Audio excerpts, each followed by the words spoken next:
Hello दोस्तों, स्वागत है आप सभी का मेरे इस बड़े से ब्लॉग में। तो गाइस, हम लोग बुटवल से निकल रहे हैं और आपको दिखाएंगे कि नेपाल के बुटवल शहर में, जहां से पहाड़ों की रानी यानी पोखरा का सफर शुरू होता है। लेकिन आज का यह ब्लॉग सिर्फ पोखरा पहुंचने के बारे में नहीं है। आज हम आपको बुटवल से लेके चलेंगे दुनिया के सबसे ऊंचे और डरावने झूले फूलों के शहर कुशमा में। तो कुशमा में जब हम चलेंगे तो आपको पहाड़ों के वो खतरनाक मोड़ भी दिखाएंगे, बादलों के बीच से गुजरता हुआ रास्ता और इस पुल पे पैर रखते ही कांपती हुई टांगे, सब कुछ बिल्कुल करीब से देखने को मिलेगा। अगर एडवेंचर पसंद है तो दिल थाम कर बैठिए, क्योंकि हमारी गाड़ी बुटवल से निकल चुकी है।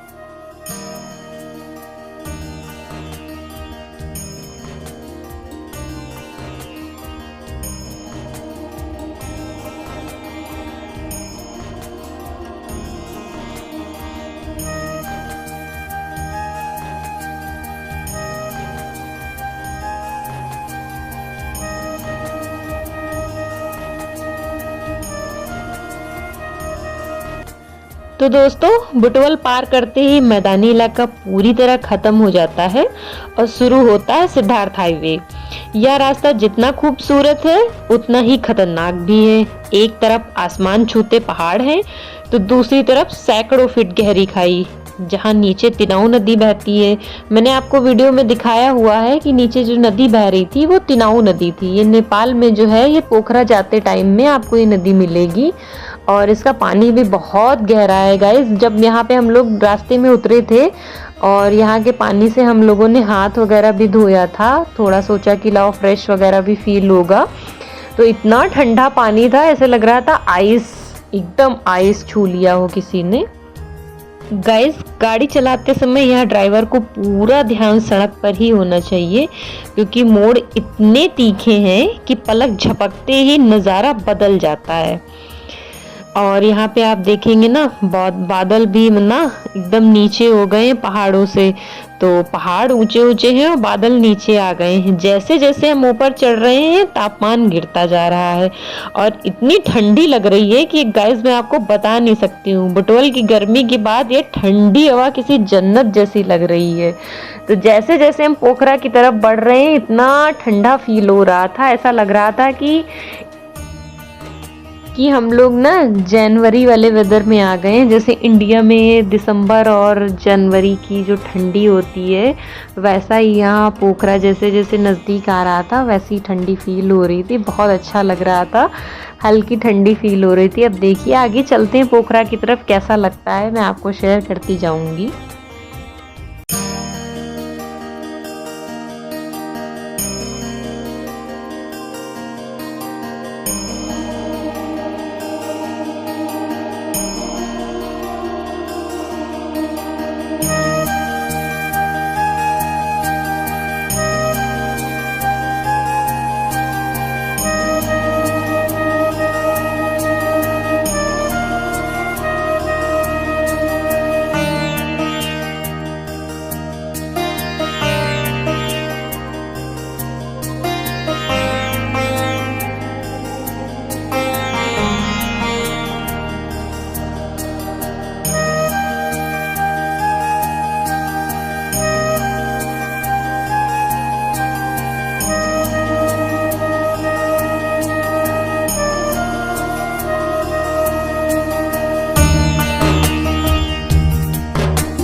तो दोस्तों, बुटवल से करीब 2-2.5 घंटे का सफ़र तय करके हम पाल्पा और स्याज़ा के ज़िलों से गुजर रहे हैं।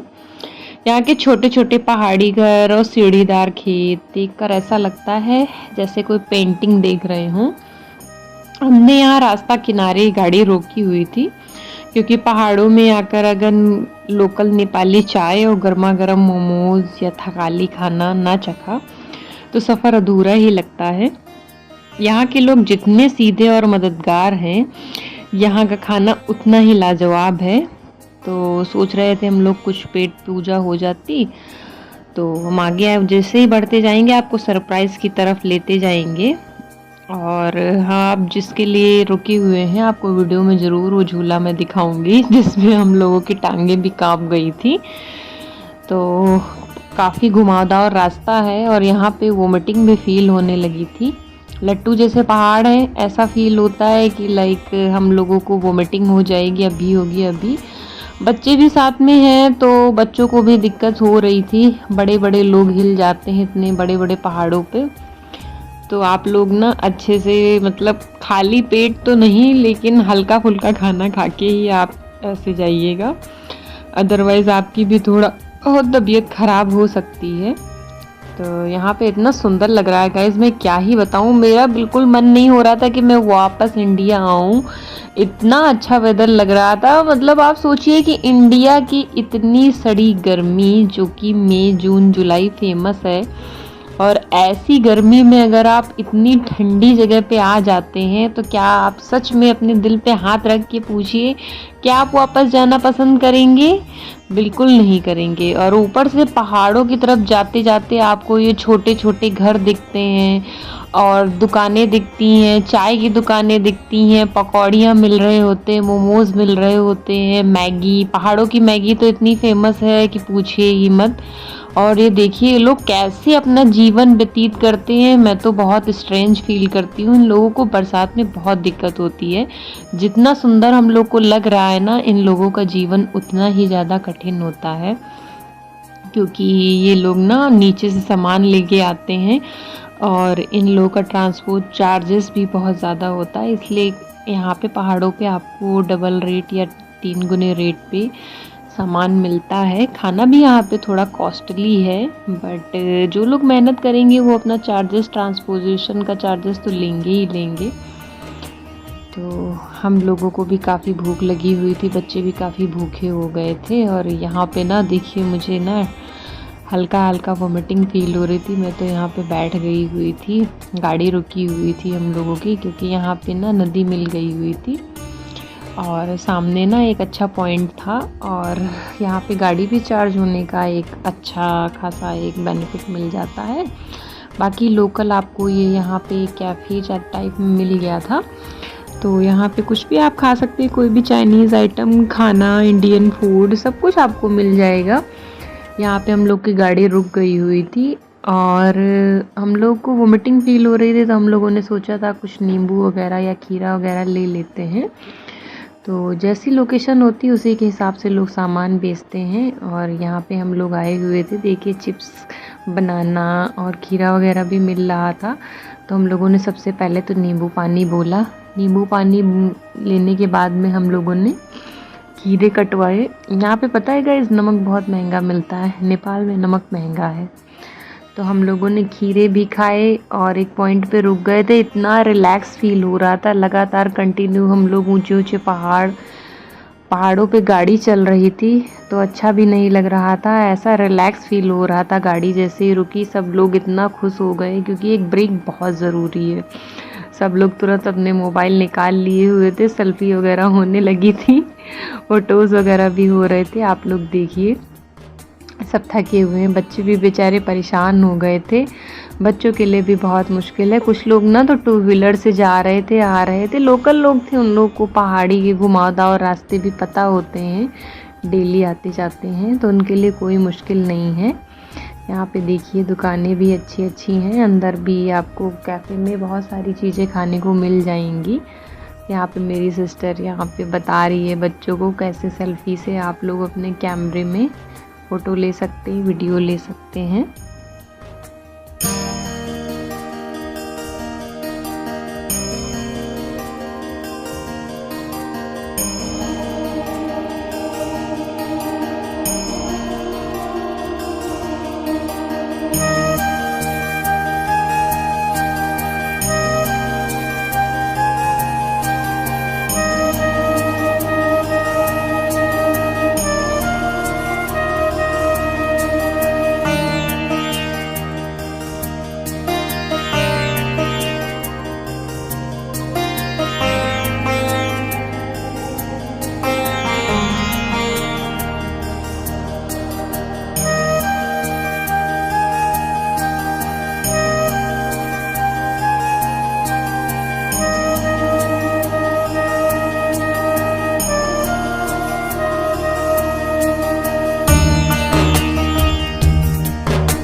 तो गाइज़ हम लोग का ब्रेक ख़त्म हो गया है और हम लोग अपना टी टाइम भी स्पेंड कर चुके हैं।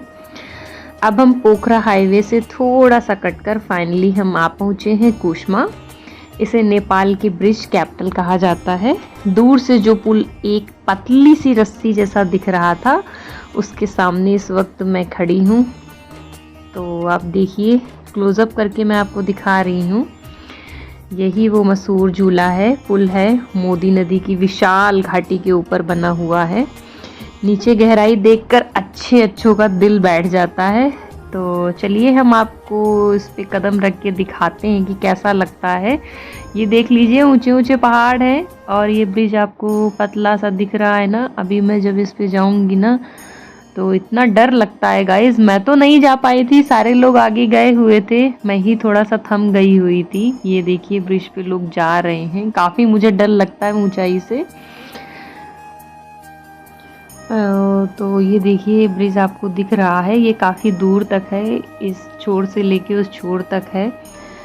तो भाई साहब आप यकीन नहीं मानोगे, जैसे ही हवा का झोंका आता है यह पूरा पुल झूले की तरह डोलने लगता है। देखिए ना, नदी कितनी छोटी दिखाई दे रही है, यहाँ से आपको दिख रही होगी। यहाँ आकर आपको ऐसा फील होता है कि कुदरत के सामने हम कितने छोटे हैं, और डर और रोमांच का ऐसा मिक्स अनुभव मुझे आज तक किसी ट्रिप पे नहीं मिला हुआ था। यहाँ खड़े होकर जब आप चारों तरफ फैली हरी भरी घाटियों को देखते हैं तो बुटवल से यहाँ तक की सारी थकान एक सेकंड में गायब हो जाती है। तो क्या गाइज आपको भी हाइट से डर लगता है कि नहीं लगता है? मैं तो बहुत ज़्यादा दूर नहीं गई हुई थी और लोग तो बहुत आगे तक गए हुए थे, फ़ोटो वगैरह भी क्लिक कराई थी, मैं तो नहीं जा पाई थी। मेरी सिस्टर तो यहाँ से गई और वहाँ तक एकदम लास्ट तक चली गई थी, फ़ोटो वगैरह रील्स वगैरह भी शूट कराई। मैं तो पैर रख रही थी, मेरे पैर बहुत ज़्यादा डगमगा रहे थे। वो अपनी फ्रेंड्स के साथ में खूब इंजॉय कर रही थी, मैं जहाँ तक ये खड़ी है वहीं तक मैं गई हुई थी। तो आपको नीचे का भी एरिया में दिखा देती हूँ कैसा लग रहा है देखने में।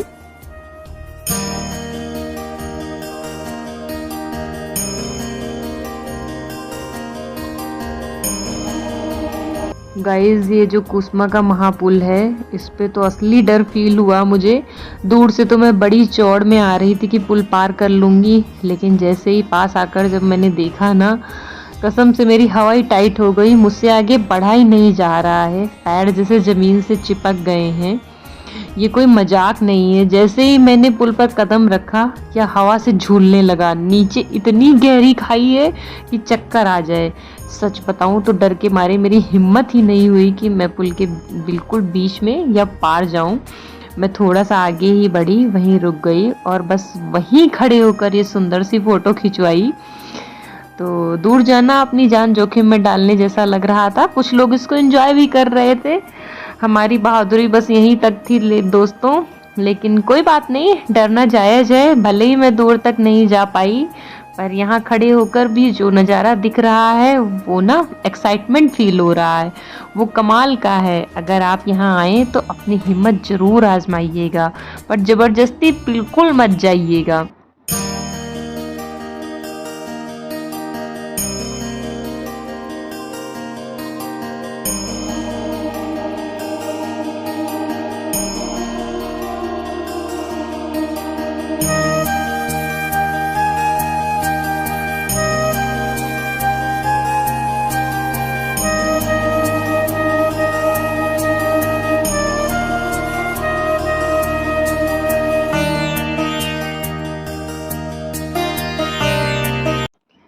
तो गाइस डर अपनी जगह था, लेकिन यह जो खूबसूरत याद और यह जो प्यारी सी तस्वीर मुझे यहाँ पे आके मिली है ना, यह मेरे साथ हमेशा रहेगी। बुटवल से शुरू हुआ हमारा आज का यह सफ़र इस पुल के पास आकर और भी यादगार बन गया है। अब यहाँ से हम सीधे पोखरा की तरफ बढ़ रहे हैं, जहाँ पे हम लोगों का रास्ता इंतज़ार कर रहा है। साइड में आपको मैं दिखाऊंगी, यहाँ पे काफ़ी टूरिस्ट लोग आए हैं और इस ब्रिज पे आने की कोशिश भी किए थे और गए भी थे और एंजॉय भी कर रहे हैं। और यहाँ पे मैं आसपास में दिखा देती हूँ, एक अच्छा पॉइंट भी है यहाँ पे। जब आप पोखरा की तरफ जाने लगते हैं तो इस ब्रिज पे ज़रूर आइएगा गाइज़। आप अपना एक्सपीरियंस ज़रूर शेयर करिएगा अगर आप जा रहे हैं। मुझे तो काफ़ी अच्छा लगा, आपको कैसा लगा आप भी बताइएगा। मैं आपको सजेस्ट करूँगी कि गाड़ी रोक के आप थोड़ा सा 10-15 मिनट यहाँ पे ज़रूर स्पेंड करिएगा।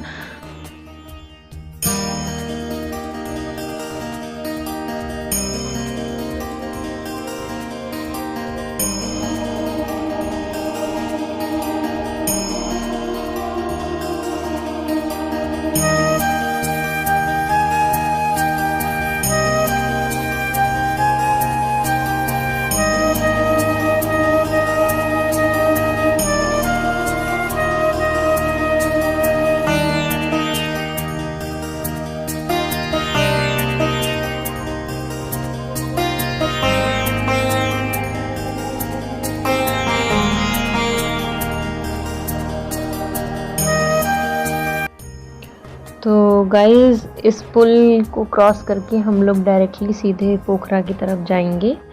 काफ़ी भूख भी लग रही थी और यहाँ पे पहाड़ों के पास में बहुत ज़्यादा आपको खाने पीने की चीज़ें नहीं मिलेंगी क्योंकि रास्ता एकदम पहाड़ों जैसा है और रात भी होने लगी थी, हल्का हल्का अंधेरा भी होने लगे था।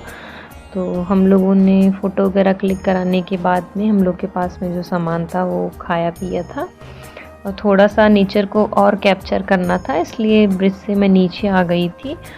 और यहाँ पे टूरिस्ट लोग भी काफ़ी लोग बस से आए हुए थे, कुछ लोग शेयरिंग से आए थे, कुछ लोग ट्रैवलर से आए थे और कुछ लोग अपनी कार ड्राइव करके आए हुए थे। गाइस आप जिस चीज़ से भी कंफर्टेबल फील करें आप उसी से नेपाल में आइएगा।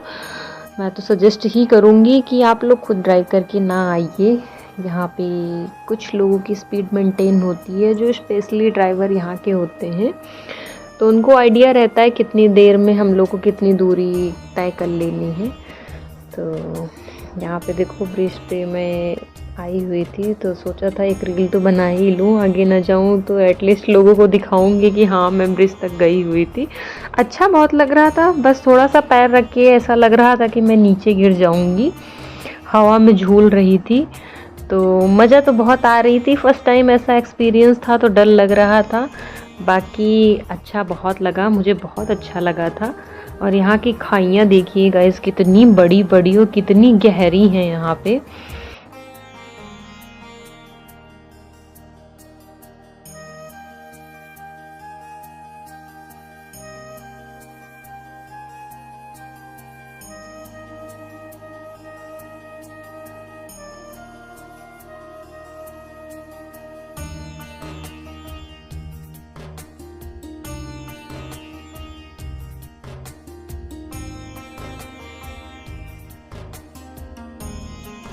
तो दोस्तों कुसमा के उस जादुई और डरावने पुल को अलविदा कहकर हमारी गाड़ी वापस हाईवे पर दौड़ पड़ी है।